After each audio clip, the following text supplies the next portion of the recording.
And with us we have the Tzeentch army roster. The armies of the Changer of Waves have tremendous power and focus on magic and flying units, but those are certainly not their only strengths. In this video I will show you and I will go over each lord and hero. I will have a second part just for the units, as I have decided to have these split up a bit due to time constraints. Therefore, let us begin with the lords and heroes of Tzeentch.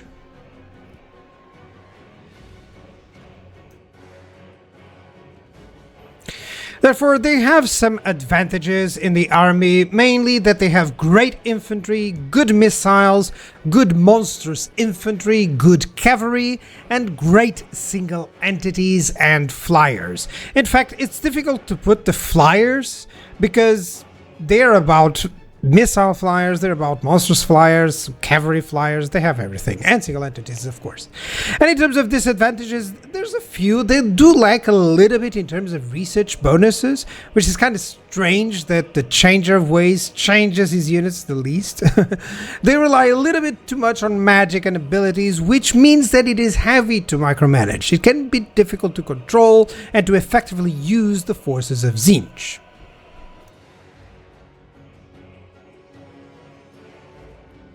Starting with the the two and only Kairos Fate Weaver. He's a spellcaster, one of the best in the game, but also one of the few that can handle a little bit of melee punishment.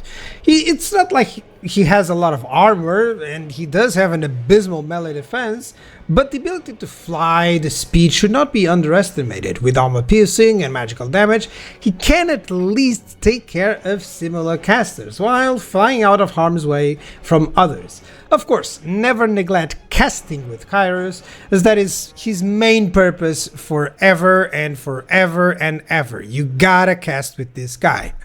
Now, in terms of his abilities, he has, like many lords, the Gaze of Fate, a melee attack reduction, and a cannot move for enemies in range. Now, this is 100 meters and it has 3 uses. This is perfect, great versus enemy characters to make sure that you can flee or you can finish them off.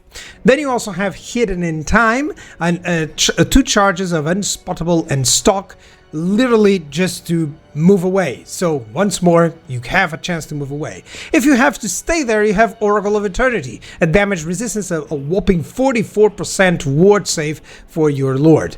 Note that he has the greater Arcane Conduit, which means that he has the Spell Mastery plus 15% here, and then he has several possibilities of passive abilities, mainly for every single lore that he has available to him through the Fragments of Sorcery. Now, this is a little bit more into his mechanics, but basically you can choose his skills. This is about his mechanic. You can choose his spells, and it's really effective. You can have a lot of different effects, and that's of course his main mechanic. That's why he's so powerful.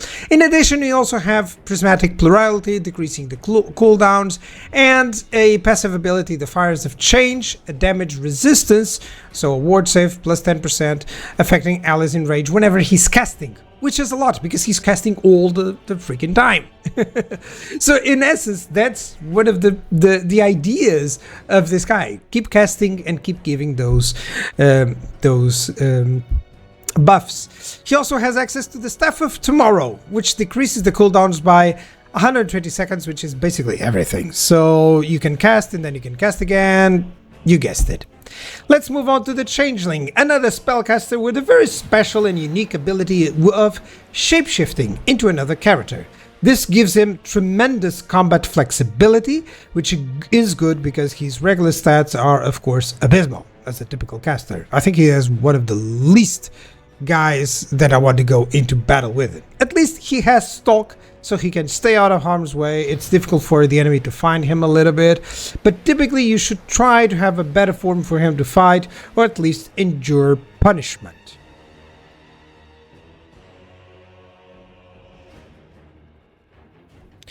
Now, in terms of his abilities, he has Cowled and Cloaked, which gives him Stalk and a damage resistance of plus 10%. He also has a Formless Horror. This is the Transform ability, okay? That's, in essence, the ability to transform anyone that you have defeated, which is quite cool. You have access to even heroes as well, so this is really good, and it gives him some certain abilities later on. There's a way for him to get those. We'll get into that, okay? But in essence, this is the bread and butter of the Changeling. He's never the Changeling, he's always someone else, and you can adapt to the enemy that you have in front of you.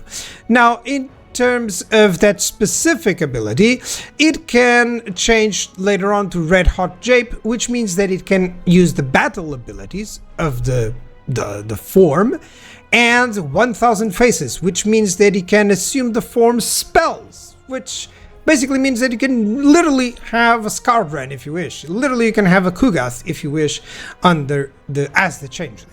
Then you have the Deceiving Shadows as on the Trickster Staff, which gives you Unspottable, Stalk, and Snipe, and it creates an image of the Changeling. So in essence, the Changeling has all the tools necessary to just move out of harm's way while deceiving the enemy until he's ready to transform and, get the enemy where they are weakest. Now let's move on to the Herald of Tzeentch. Herald of Tzeentch, this is basically another spellcaster, either metal or Tzeentch. He does have a missile attack, which is kind of useful, but not a lot in terms of damage or combat potential. As with other spellcasters, it is all about staying out of combat to use those spells as best as possible. Make sure you give him a mount to keep him out of harm's way whenever you can. In terms of abilities to show, you gotta choose between a few. Mainly between Locus of Change, which gives an augment for your missile units in an area, which is perfect if you're using, of course, plenty of missile units with you.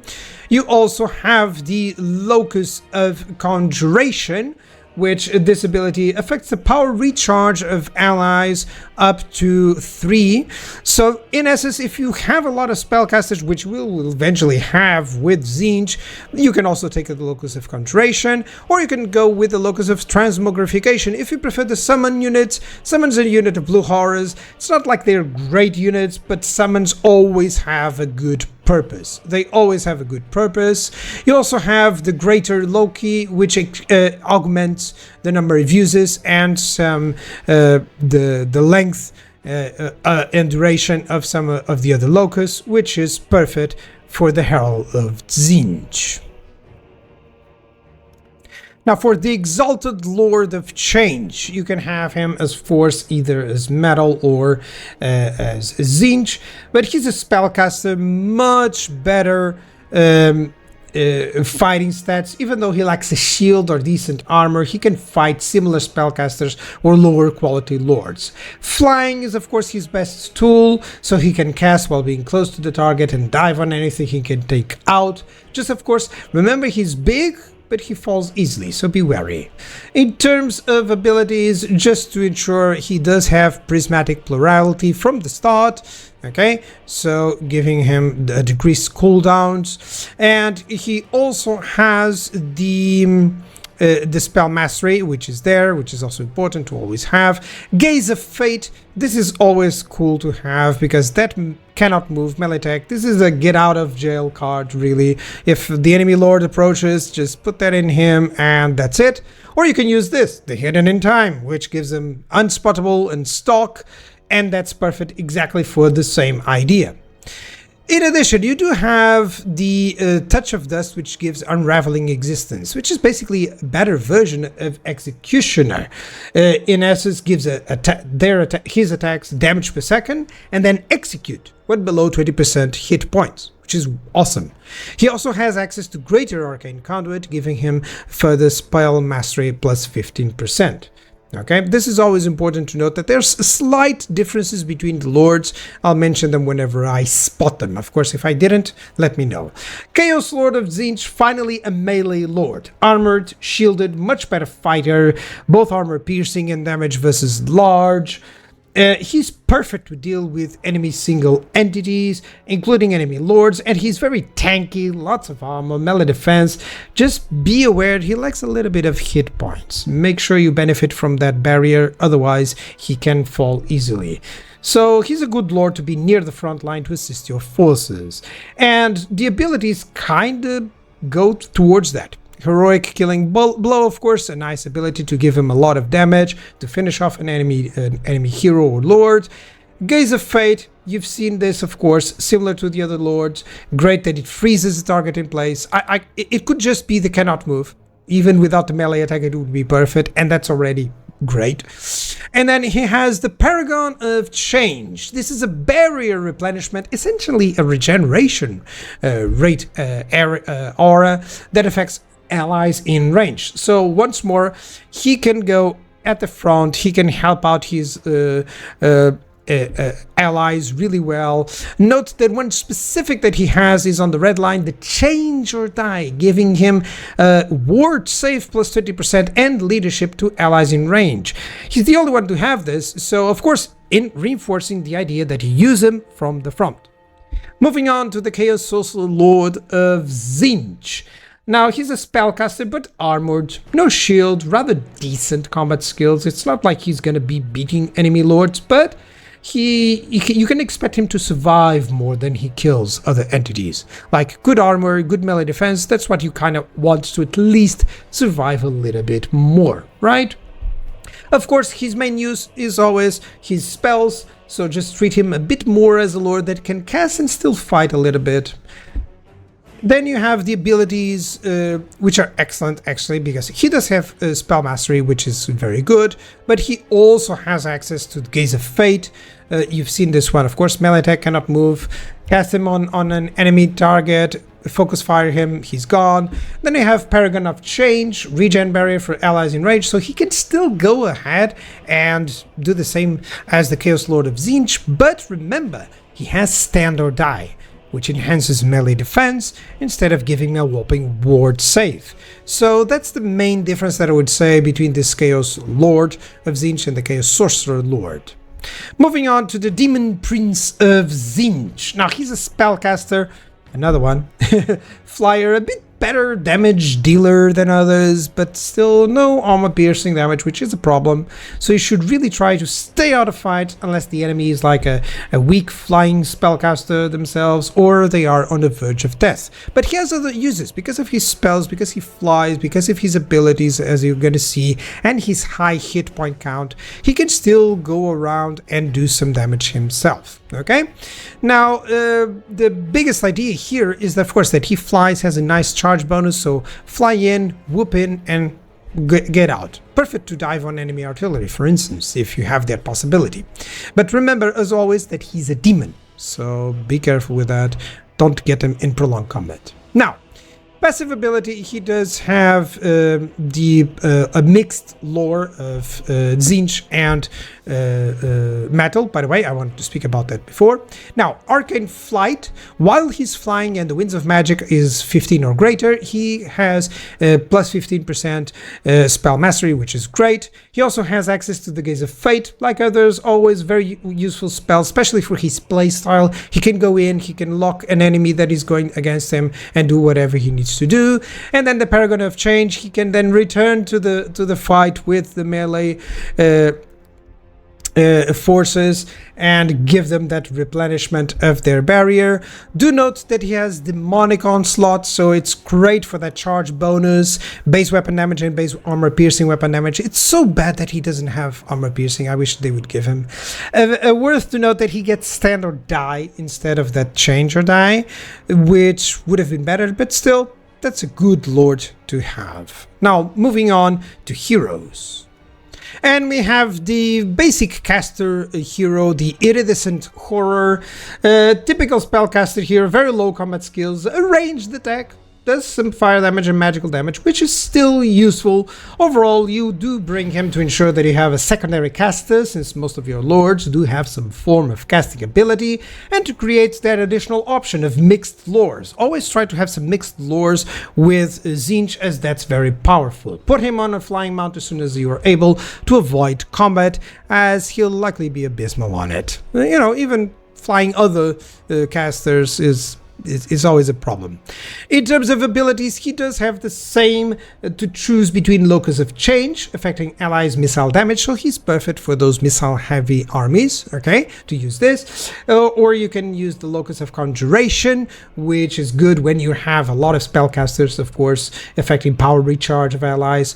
Or the Locus of Transmogrification, which, of course, if you want to make an army basing on a lot of summons, you can also do that. Remember, blue horrors are not really that big deal, but they're still summons. Now, a better hero is the Exalted Hero of Tzeentch, and Bodyguard is the word that I want you to remember for this guy. And you'll see that in every single ability and idea. First, armor-piercing damage and anti-large with magical attacks. Well, basically every single unit has magical attacks. Some nice hit points, it's not like he's bad on it. And he's also small entity. This is important because many times, you know, large versus large doesn't go really well. This is very good. He's a small entity going against, you know, large entities and doing a lot of damage. He's a very good bodyguard. And then you see his abilities, as I'll show next, and they all reinforce this idea. First of all, he does have the Encourage, so provides leadership bonuses to nearby allies.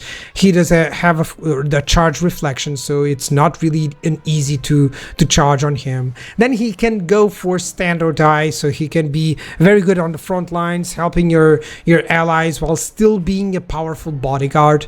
Then we have the passive ability, Meeting of the Minds, so effective density increases when nearby allies or enemies cast spells. So he can get a lot of melee defense and melee attack. I know it's just plus 10, but with everything else, he can get a lot of it and be a powerful bodyguard. And then you have Assume Command. If he fails being a bodyguard, it can give, it's enable as if a lord has been killed or routed, he can give leadership to your forces. As if it wasn't enough, he gets Colossal Strike, giving even more bonus versus large, more armor piercing damage, more base weapon damage. Do you understand that this guy is one of the best bodyguards in the game? I just wish he had a shield, but that's it. So, moving on to Chaos Sorcerer of Tzeentch, a spellcaster. Did I say that? How many times did I say that these guys are spellcasters? Well, he wears some armor. It's a lower version of the Lord version, really. He's still quite good at what he does.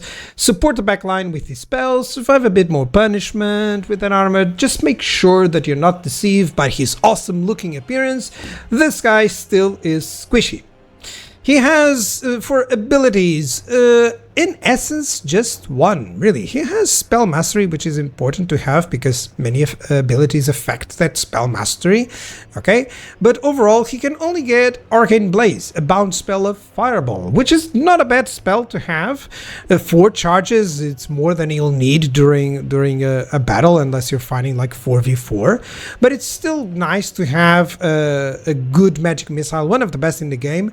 And he also has the typical Prismatic Plurality and Arcane Conduit, of course, but overall nothing else in terms of abilities. For the Cultist of Tzeentch, the biggest idea for this guy is that he's a different spellcaster. He has the lore of fire, and he gives you a good flexibility of lores on the battlefield. Now, in terms of battlefield, he really does not belong in any fight whatsoever. He's the weakest of your casters whatsoever. Poor combat skills, he's dead versus any tier 1 infantry that hits him. Even zombies will make him a run for his money. So be careful, give him a mount, keep an eye on him. This is the guy that you need to keep an eye out for when in battle, okay? He's very quick to die. So, but his abilities, of course, make up for it. Gate of Tzeentch, he can summon units of pink horrors. Now, don't neglect these guys. Good in melee, good hybrid units, so that's great. And then you get the Greater Gate of Tzeentch, which gives you a Lord of Change, which not only flies, it's a single entity, not only flies, but can cast spells. And that's, you see the problem with that I reached before with how micro-intensive this army can be. Once you get summons and everything, I kid you not, you're just gonna be doing spells everywhere. It doesn't matter really where. You're just gonna go, oh, just try to hit something. I think Tzeentch is personified with that phrase from Dungeons and Dragons of, you know, I cast fireball into the darkness or magic missile into the darkness, and let's just see if it hits something. Now, the Blue Scribes, one of the funniest spellcasters to use on the battlefield. These are always unpredictable and bring you a variety of possibilities, although always reliant on luck. They do have some armor piercing, and I'm focusing on that, some missile strength, so it's not like they can't do anything from flying. Of course, they do fly, which is great, but the biggest idea is this ability, which is that the Scrolls of Sorcery, when they cast a spell, they get then a completely different set of spells. There we go. So you really have this. It's just amazing to use. It's just super cool to have. Suddenly you get a really good spell that you weren't expecting. So if you have the Blue Scribes, here's my advice. Use the Blue Scribes on a specific army, like one army that you don't get anyone else, you know, just a basic caster, so they can shine. Speaking of legendary heroes, you also have a called Hellbreast. This is more the melee specialist, the guy that goes at the front and doesn't freaking die. He has a nice charge bonus, so don't forget to charge with him. So he has shield, he has good armor, he has a lot of melee attack, decent melee defense, good weapon strength, armor piercing, anti-infantry, and then he has regeneration and vigor per second recovery. And then he has a Thorns aura that affects allies in range by reducing the melee damage. So your frontline crashes, this guy shows up, and suddenly everyone is having less melee damage. Imagine if you combine that with the Chaos Lord of Tzeentch, giving them extra 20% melee ward save, so no one is going to go through that frontline. And that's the main idea behind this guy. Part 2 is next. All units before and after research, redline skills, and XP. Do note, I have all army compositions that you wish and all unit cards that you may wish on my Google Drive. All that you have to do is ask for the link. Okay? I've been trying to do like a website for that, but I have very poor skills. If you do have some skills in doing website, please reach me out. You can send me just a message here on YouTube, and we'll find a way to communicate. Okay? Thank you very much for watching, and I'll see you guys on part 2 of Tzeentch.